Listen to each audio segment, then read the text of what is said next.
കൊച്ചേട്ടന്റെ കത്ത്. പറന്നു പറന്നു വരുന്നുണ്ട് പിറന്ന നാളിന്റെ കഥകൾ. പ്രിയ DCL കൂട്ടുകാരെ, അന്ന് രാത്രിയിലാണ് ആശുപത്രിയിലേക്ക് പോയത്.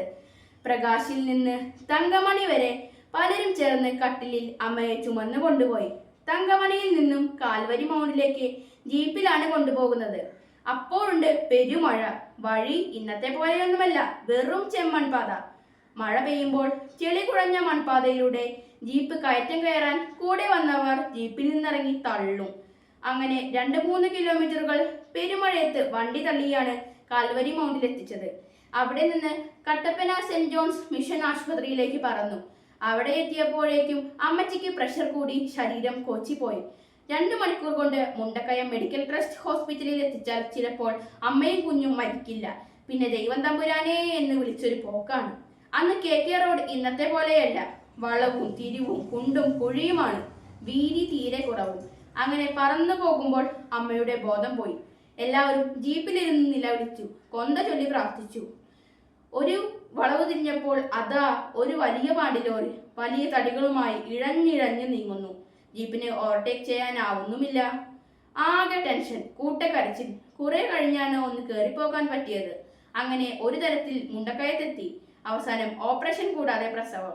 അന്നേരമാണ് അറിഞ്ഞത് ഇരട്ടക്കുട്ടികളാണെന്ന്. അമ്മയ്ക്ക് ബോധം തെളിഞ്ഞത് 2 ആഴ്ച കഴിഞ്ഞാണ്. പ്രിയ കൂട്ടുകാരെ, ഇത്രയും വായിച്ചപ്പോൾ ഇതെന്ത് കഥയാണ്, ഇതാരുടെ കഥയാണ് എന്ന് നിങ്ങൾക്ക് തോന്നിയേക്കാം. എന്നാൽ ഇത് മറ്റാരുടെയും കഥയല്ല, ഇത് എൻ്റെ പിറന്നാൾ കഥയാണ്.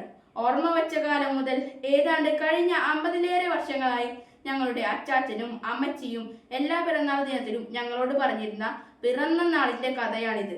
കേട്ട് കേട്ട് കാണാപാഠമായിട്ടും കഴിഞ്ഞ വർഷവും ആദ്യം കേൾക്കുന്നത് പോലെ ഞങ്ങൾ ആവേശത്തോടും അത്ഭുതത്തോടും കൂടി കേട്ട കഥയാണിത്. കൂട്ടുകാരെ, നമുക്ക് എല്ലാവർക്കും പിറന്നാളുണ്ട്. നമ്മൾ തന്നെ ഹാപ്പി ബർത്ത്ഡേ എന്നാണ് പറയുന്നത്. എന്നാൽ നമ്മൾ പിറന്ന നാൾ ആർക്കാണ് ഹാപ്പി ബർത്ത്ഡേ ആകുന്നത്? പിറന്ന നാളിൽ നമുക്കത് ഹാപ്പി ബർത്ത്ഡേ ആയിരുന്നോ? എന്നിട്ടും നമ്മൾ ചീവീട് കരയുന്ന പോലെ നീണ്ട വായിൽ നിലവിളിക്കുകയല്ലായിരുന്നോ? പിറക്കുമ്പോൾ കുട്ടി കരയണം. കരഞ്ഞില്ലെങ്കിൽ ആരോഗ്യ പ്രശ്നമുണ്ടാകാൻ സാധ്യതയുണ്ട്. നമ്മൾ പിറന്ന ദിനം നമ്മുടെ അമ്മയ്ക്കും അച്ഛനും ഹാപ്പി ഡേ ആയിരുന്നോ? ഇത് വായിക്കുന്ന നിങ്ങൾ ഒന്നറിയണം. നിങ്ങൾ ഇന്ന് ഹാപ്പി ബർത്ത്ഡേ എന്ന് വിളിക്കുന്ന നിങ്ങൾക്ക് ഓർമ്മയില്ലാത്ത ആ ദിവസത്തിന് ഒരു കഥയുണ്ട്. ചിലപ്പോൾ നിങ്ങളുടെ പപ്പയും അമ്മയും നിങ്ങളോട് പറഞ്ഞിട്ടുണ്ടാകും. ചിലപ്പോൾ നിങ്ങൾ കേട്ടിട്ട് പോലും ഉണ്ടാകില്ല. നിങ്ങളുടെ ജീവൻ സുരക്ഷിതമായിരിക്കാൻ, നിങ്ങളുടെ ജീവിതം സന്തോഷഭരിതമാകാൻ നിങ്ങളറിയാതെ മാതാപിതാക്കളും മറ്റുള്ളവരും ഏറ്റെടുത്ത കണക്കില്ലാത്ത കഷ്ടപ്പാടുകളുടെ ഓർമ്മയാണ് നമ്മിൽ പലരും ഹാപ്പി ബർത്ത്ഡേ എന്ന് വിളിക്കുന്നത്. വളരുമ്പോൾ നമ്മൾ പിറവി നൽകിയവരെ മറന്നേക്കാം, എന്നാൽ അവർ മറക്കില്ല. നമ്മുടെ പിറവിയും നമ്മുടെ അറിവിനും സുബോധത്തിനു മുമ്പ് കാട്ടിക്കൂട്ടിയ അസഹനീയമായ സകല ക്രിയകളും അവർ ഒരിക്കലും മറക്കില്ല. ഇന്ന് അച്ചാച്ചൻ മരിച്ചതിനു ശേഷമുള്ള ആദ്യത്തെ പിറന്നാളിലും 1ാമത്തെ ഹാപ്പി ബർത്ത്ഡേയുടെ ഓർമ്മകൾ പറന്നു വരുന്നുണ്ട്.